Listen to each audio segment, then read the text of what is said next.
നിങ്ങളുടെ കാര്യം ചർച്ച ചെയ്യാൻ ഞങ്ങളില്ല എന്ന് കൃത്യതയോടുകൂടി പറഞ്ഞു. വരേണ്ടത് മുഖ്യമന്ത്രിയാണ്. മുഖ്യമന്ത്രി വന്ന് ഇവിടെയുള്ള മെഡിക്കൽ കോളേജിന്റെ പ്രശ്നവും പ്രൈവറ്റ് മെഡിക്കൽ കോളേജിലേക്ക് രോഗികളെ ചികിത്സയുടെ ചെലവ് വഹിക്കാനുള്ള കാര്യം ഉൾപ്പെടെ എല്ലാ കാര്യവും വയനാട്ടിലെ സാധാരണക്കാർക്ക് ജീവിക്കണം. ആ ജീവിക്കാൻ ഇന്ന് പ്രയാസകരമായ സാഹചര്യമാണ്. ജനം ഈയാമ്പാറ്റകളെ പോലെ വന്യമൃഗത്തിന് എറിഞ്ഞുകൊടുത്തിരിക്കുകയാണ് സർക്കാർ. ആരാണ് ഉത്തരവാദി എന്ന് ചോദിച്ചാൽ അതിന്റെ ഉത്തരവാദി ഫസ്റ്റ് അക്യൂസ്ഡ് കേരളത്തിലെ സർക്കാരാണ്. പോളിന്റെ മരണം, തോമസിന്റെ മരണം ചികിത്സ കിട്ടാതെയാണ്. ഒന്നാമത്തെ പ്രതി ഗവൺമെന്റാണ്.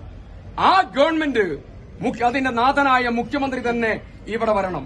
തിരിഞ്ഞു നോക്കാത്ത മന്ത്രിയുടെ ചർച്ചയുമായി മുന്നോട്ടു പോകാൻ ഒരിക്കലും ഒരുക്കമല്ല എന്നുള്ളതുകൂടെ ഇവിടെ കൃത്യമായി സൂചിപ്പിക്കാൻ ആഗ്രഹിക്കുന്നു.